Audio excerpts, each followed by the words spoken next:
Friends, आज हम नक्शा 12 के प्रथम इकाई स्थिर विद्युत के बारे में पढ़ेंगे। स्थिर विद्युत की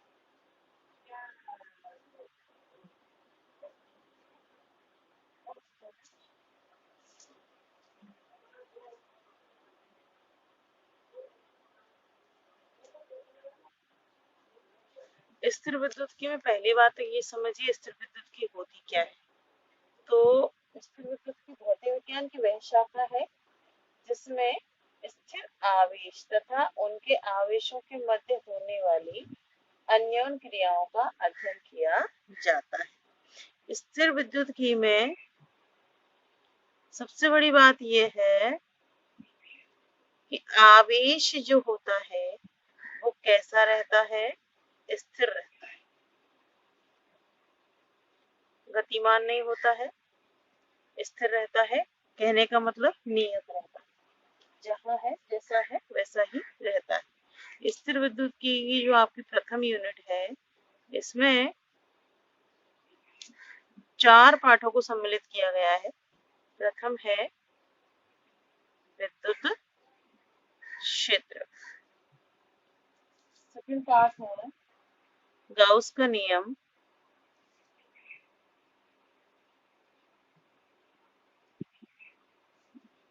एवं इसके अनुप्रयोग।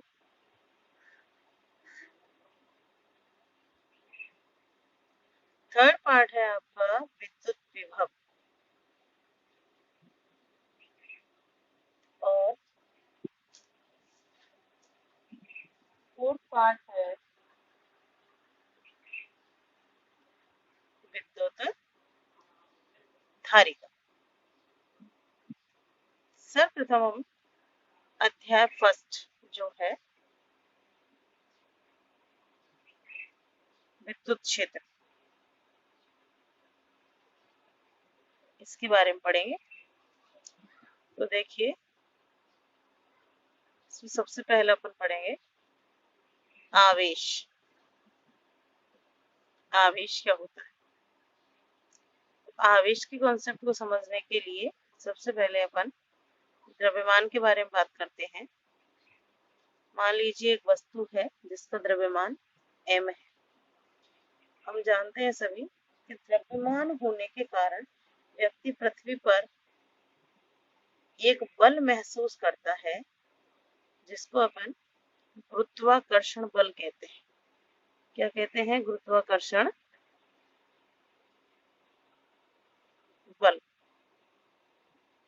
गुरुत्वाकर्षण बल क्यों महसूस कर रही है कोई वस्तु? द्रव्यमान के कारण। और पृथ्वी गुरुत्वाकर्षण बल लगा रही है वस्तु पे, वो भी किस कारण लगा रही है? द्रव्यमान के कारण। ठीक इसी प्रकार आवेश जो होता है वह वस्तु का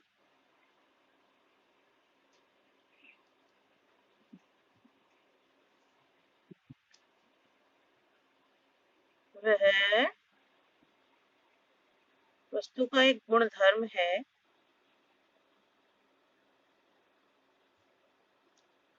जो विद्युत व्यय या कहें विद्युत क्षेत्र व्यय, चुंबक क्षेत्र, चुंबकीय क्षेत्र कहना, चुंबकीय क्षेत्र उत्पन्न करता है। तो कुल मिलाकर आवेश के कारण विद्युत और चुंबक क्षेत्र उत्पन्न होता है। अब हम बात करेंगे आवेश क्या होता है। तो आवेश की संकल्पना में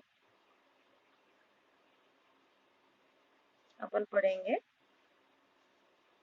इसको एक उदाहरण से समझ लेते हैं। आवेश की संकल्पना इसमें अपन ले लेते हैं सोडियम परमाणु, इसका परमाणु क्रमांक होता है 11। इसका मतलब क्या हुआ? इसमें इलेक्ट्रॉनों की संख्या भी 11 है और प्रोटॉनों की संख्या भी 11 है।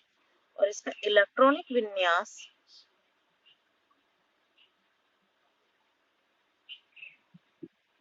कितना होगा? 2 8 1।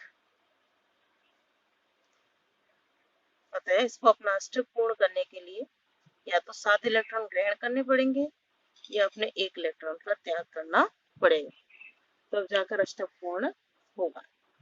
ठीक है, तो उसके लिए क्या करता है कि 7 इलेक्ट्रॉन ग्रहण करने से अच्छा है कि 1 इलेक्ट्रॉन का त्याग करते हैं।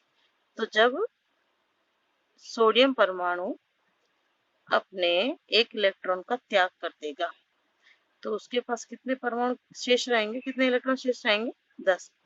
और जबकि प्रोटॉन अभी भी कितने हैं उसके पास, 11। तो प्रोटॉन की अधिकता कितनी है इलेक्ट्रॉन से, +1।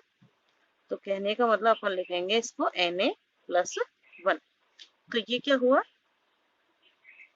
इलेक्ट्रॉन का त्याग या इलेक्ट्रॉन को देना। उससे क्या होता है, धन आवेश प्राप्त होता है।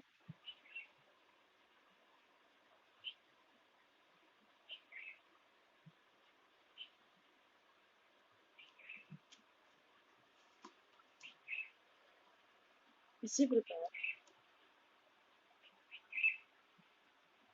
आप क्लोरीन ले लीजिए, इसका परमाणु क्रमांक है 17। इसमें इलेक्ट्रॉनों की संख्या है 17, प्रोटॉनों की संख्या भी 17 है। ठीक है, और इलेक्ट्रॉनिक विन्यास इसका कितना होगा,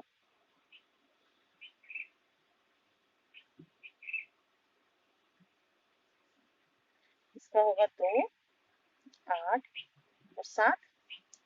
तो क्लोरीन को अपना अष्टक पूर्ण करने के लिए या तो 7 इलेक्ट्रॉनों का दान करना पड़ेगा या 1 इलेक्ट्रॉन ग्रहण करना पड़ेगा। तो आसान यही है कि ये 1 इलेक्ट्रॉन किसी से उधार ले ले। तो जब ये इलेक्ट्रॉन ग्रहण कर लेगा क्लोरीन, तो उसके पास इलेक्ट्रॉनों की संख्या कितनी हो जाएगी, 18। प्रोटॉनों की संख्या कितनी रह गई, 17। प्रोटॉन इलेक्ट्रॉन से कितना कम है, -1। तो क्लोरीन पे -1 चार्ज आ जाएगा। तो माइनस मतलब कि ऋणावेश। तो ऋणावेश कब प्राप्त करेगी कोई वस्तु या इलेक्ट्रॉन, मतलब वस्तु या पिंड, जब वस्तु इलेक्ट्रॉन ग्रहण करती है। तो कुल मिलाकर ये है आवेश का निर्धारण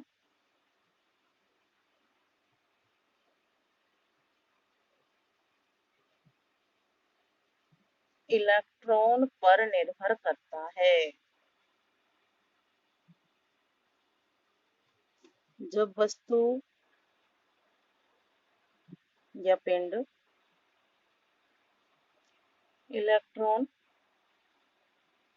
देता है या इलेक्ट्रॉन का त्याग करता है, तो वस्तु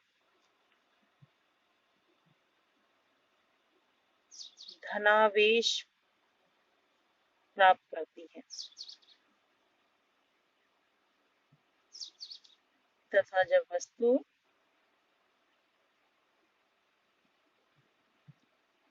इलेक्ट्रॉन ग्रहण करती है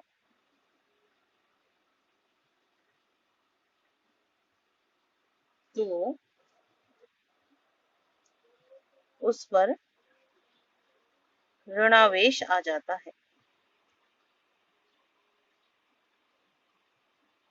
अतः हम कह सकते हैं कि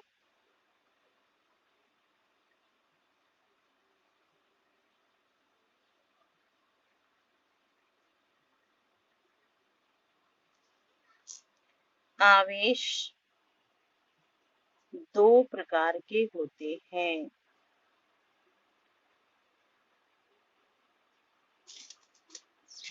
पहला धनावेश, दूसरा ऋणावेश।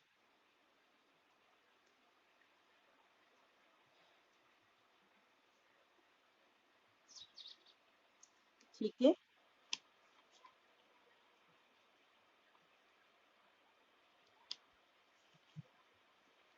अब आवेश कैसे प्राप्त किए जाते हैं इसकी विधियां कौन कौन सी है इसके बारे में पढ़ लेते हैं।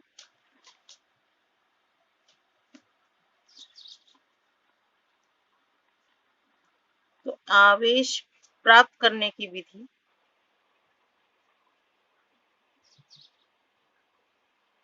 फर्स्ट है घर्षण द्वारा आवेशन, सेकंड है चालन द्वारा आवेशन, और थर्ड है प्रेरण द्वारा आवेशन। ठीक है, जिसमें सबसे पहले हम पढ़ेंगे घर्षण द्वारा आवेशन।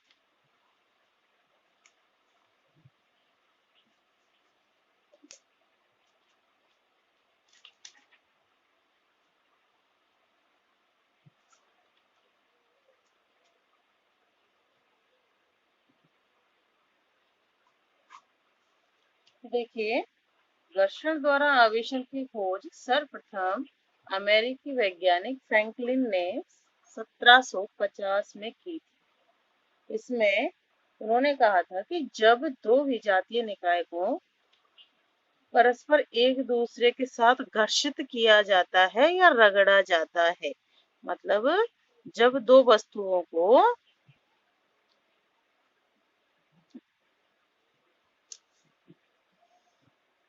एक दूसरे के साथ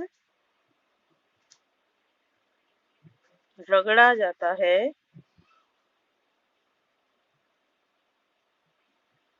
तो इलेक्ट्रॉन एक वस्तु से निकलकर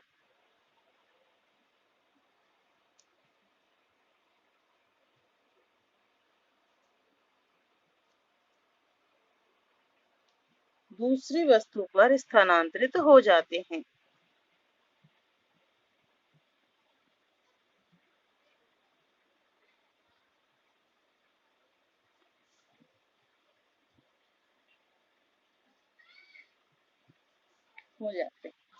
तो जो वस्तु इलेक्ट्रॉन देती है वह धनावेशित, तथा जो वस्तु इलेक्ट्रॉन लेती है वह ऋणावेशित हो जाती है। इस प्रकार धनावेश और ऋणावेश उत्पन्न होते हैं। ठीक है, इसके कुछ उदाहरण देख लें अपन, एग्जाम्पल। तो अगर आप एक कांच की छड़ और एक रेशम के कपड़े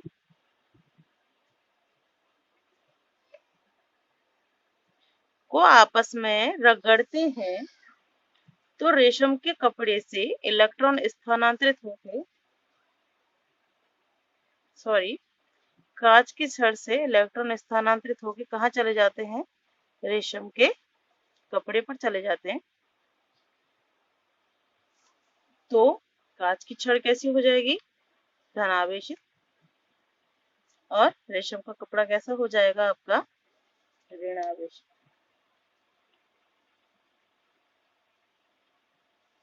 इसी प्रकार यदि बालों को कंघे के साथ रगड़ा जाता है तो बालों से इलेक्ट्रॉन कहाँ स्थानांतरित हो जाएंगे? कंघे को स्थानांतरित हो जाएंगे, जिससे बाल आपके हो जाएंगे धनावेशित और कंघा आपका हो जाएगा ऋणावेशित।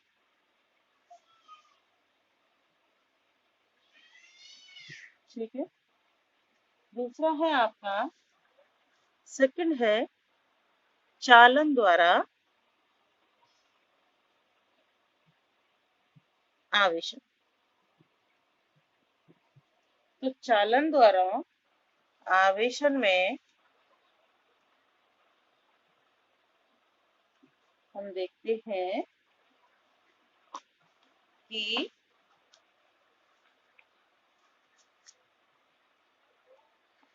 कोई भी धात्विक पदार्थ आप ले लें, जैसे तांबा है, लोहा है, कोई भी जिनमें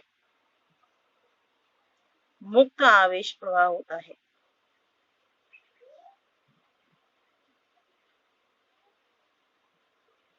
मतलब कि जो सुचालक होते हैं विद्युत के, तो इन्हें जब इनमें से किसी भी मतलब चालक को, आप कहते हैं पदार्थ को, जब आवेश या फिर कहें अपन के आवेश दिया जाता है, चालक को आवेश दिया जाता है,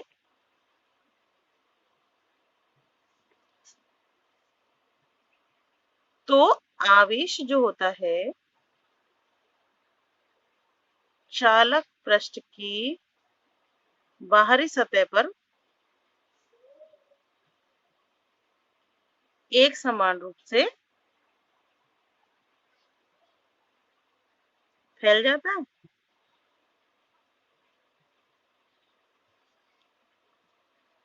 और जब पहले चालक के संपर्क में, मान लीजिए ये आपका एक चालक है जिसकी अपन बात कर रहे थे, इसको अपन ने आवेश दिया और आवेश इसकी बाहरी सतह पर पूर्ण रूप से फैल गया।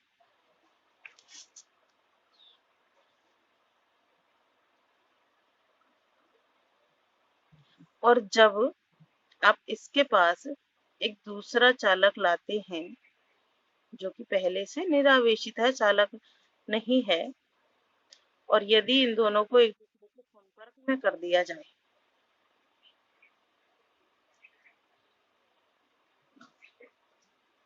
इन दोनों को एक दूसरे के संपर्क में कर दिए जाएं, तो आवेश एक पृष्ठ से स्थानांतरित होते रहेंगे दूसरे पृष्ठ पर। और कब तक स्थानांतरित होंगे?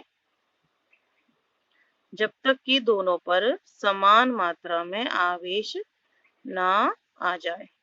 और फिर अगर इनको अलग अलग भी कर लें, तो जो अनावेशित या फिर निरावेशित चालक था आपका, वो भी कैसा हो जाता है? आवेशित हो जाता है। तो ये कहलाता है आपका चालक द्वारा आवेश। ठीक है, इसमें एक चालक जो जिसको अपन ने आवेश दे रखा है, उसके नजदीक जब दूसरा निरावेशित या अपन कहें कि आवेश रहित चालक उसके नजदीक उससे बिल्कुल सटा के उसके संपर्क में रख देते हैं, तो इलेक्ट्रॉनों का स्थानांतरण, अपन कहें आवेशों का स्थानांतरण, उस प्रथम चालक से दूसरे चालक को हो जाता है, जिससे कि दोनों कैसे हो जाते हैं? आवेशित हो जाते हैं। थर्ड है आपका प्रेरण द्वारा आवेशन।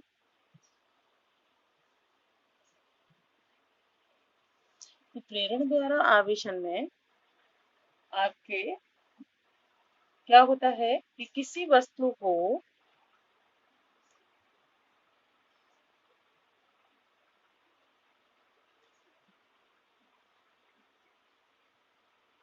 किसी निरावेशित या फिर कहें आवेशित, किसी निरावेशित वस्तु को किसी आवेशित वस्तु के द्वारा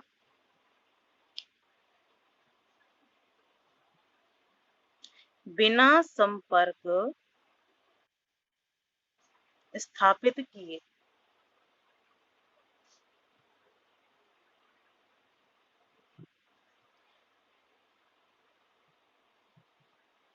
आवेशित करने की प्रक्रिया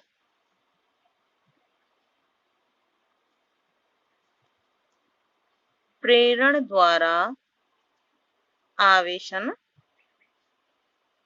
कहलाती है।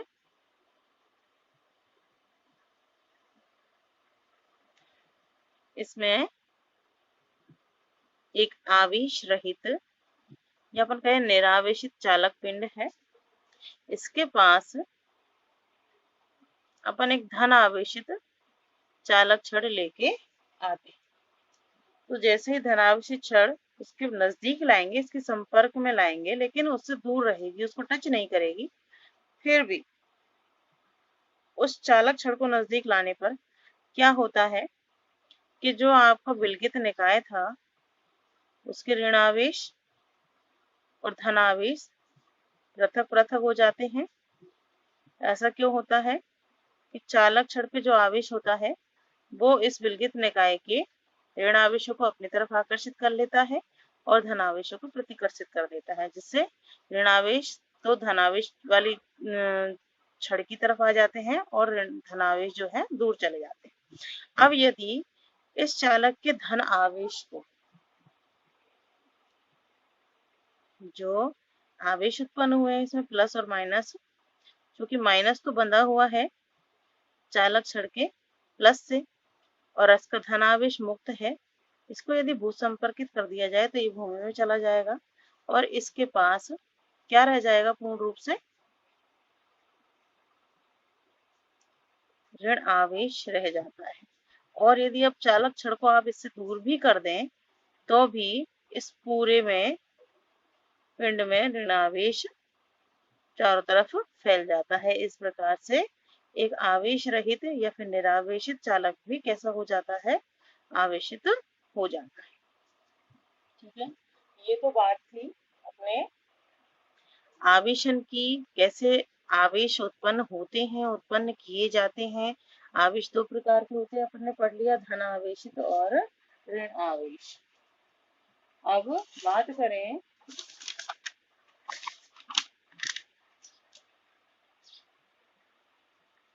कि आवेशों के गुणधर्म क्या होते हैं।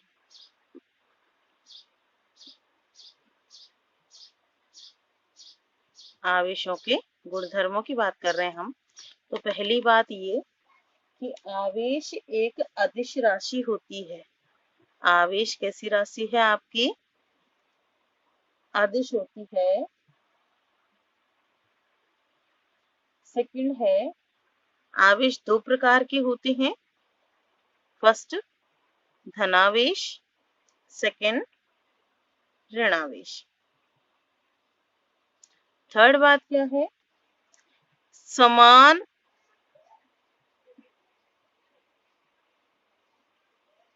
आवेश जिनको अपन कहें सजातीय। अब सजातीय से क्या मतलब है, प्लस प्लस या माइनस माइनस, ये आवेश है आपके सजातीय। जब समान आवेश या सजातीय आवेशों को एक दूसरे के नजदीक लाया जाता है तो वे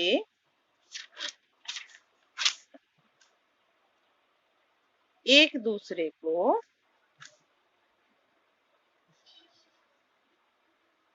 प्रतिकर्षित करते हैं।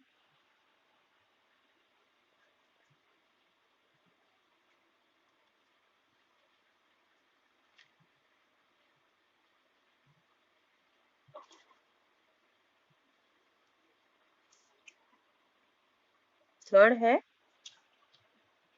दो विपरीत प्रकृति के आवेश। विपरीत प्रकृति से मतलब एक प्लस और एक माइनस, वो जब नजदीक लाया जाता है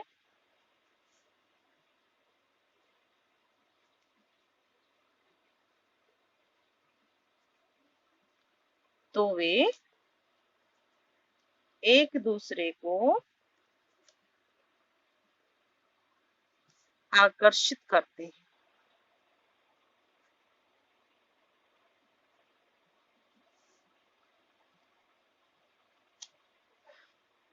फोर्थ है, नियत या स्थिर आवेश।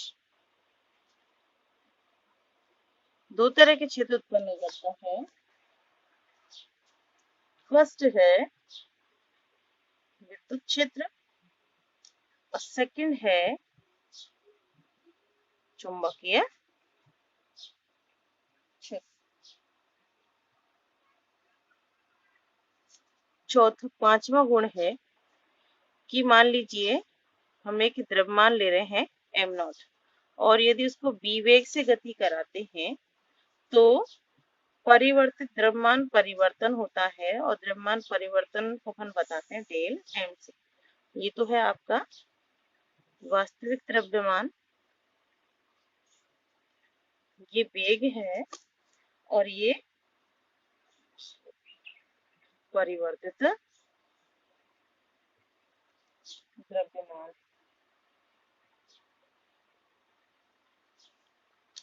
तो जब कोई भी द्रव्यमान होता है, यदि आप उसको v वेग से गति कराते हैं तो उसका वेग परिवर्तन होता है, उसका द्रव्यमान में परिवर्तन होता है वेग के अकॉर्डिंग, जिसको अपन ने डेल एम से बताया है। जबकि आपका जो आवेश होता है उसको आप कितने ही वेग से गति कराइए, उसका मान जो होता है परिवर्तित नहीं होता है।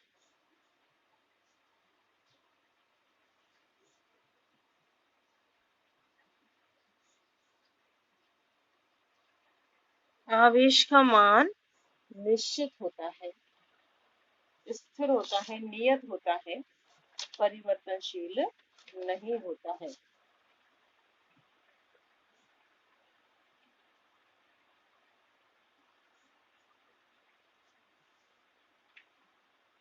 ठीक है। और एक आवेश का मान जो होता है, इलेक्ट्रॉन का आवेश कह लें अपन, इलेक्ट्रॉन पर आवेश कह लीजिए, का मान होता है 1.6 गुणा 10 की घात -19 कूलम।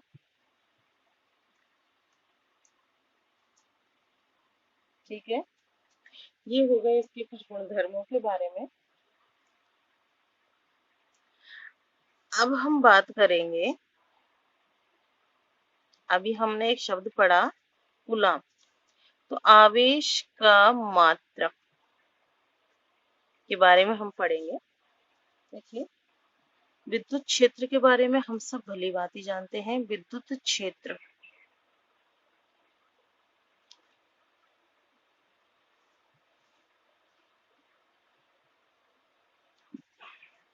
क्या होता है कि कोई आवेश अपने चारों तरफ एक क्षेत्र उत्पन्न करता है,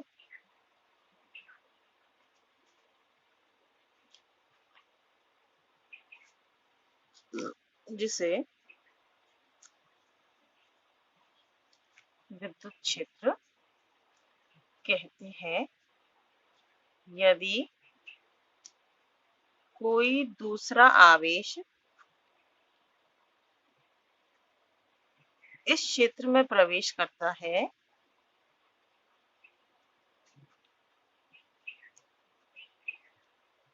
तो वह एक बल का अनुभव करता है।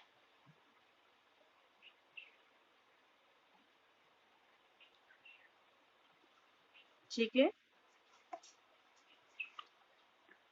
एक शब्द हमने पढ़ा है विद्युत धारा, क्या होती है? कहते हैं कि आवेश प्रवाह की दर विद्युत धारा कहलाती है। ये तो परिभाषा हो गई।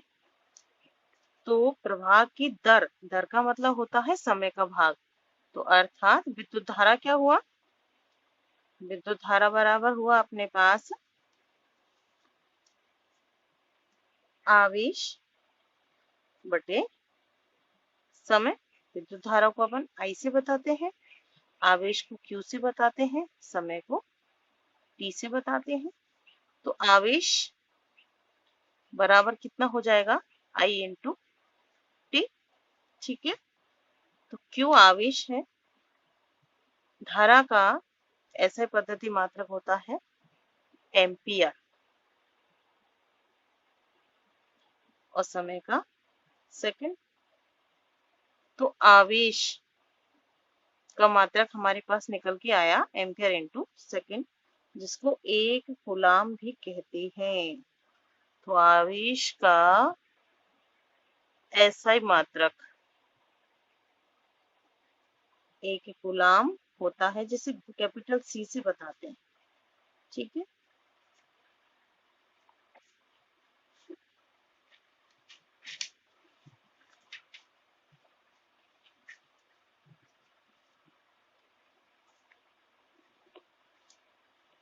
और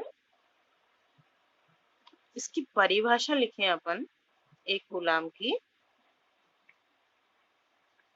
इसकी परिभाषा लिख रहे हैं एक कूलाम। ठीक है।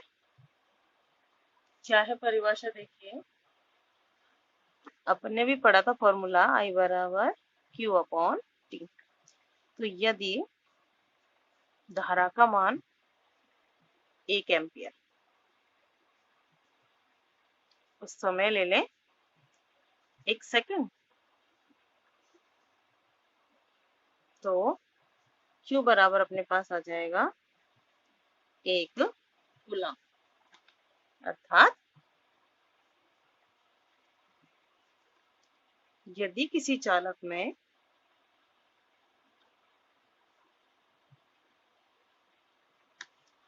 एक एम्पियर की धारा 1 सेकंड के लिए प्रवाहित की जाती है,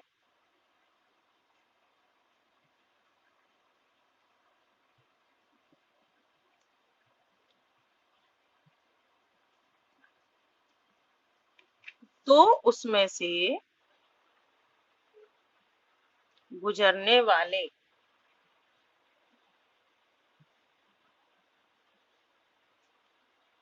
आवेश की मात्रा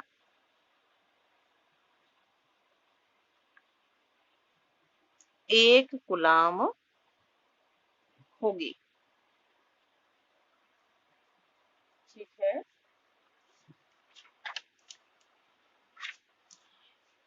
एक कूलाम की, या फिर कहें आवेश की विमा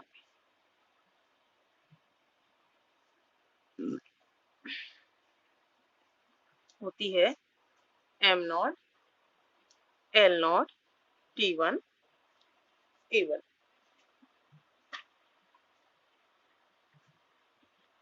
और CGS पद्धति में एक कूलाम बराबर होता है 3 गुणा 10 की घात 9 स्टेट कूलाम।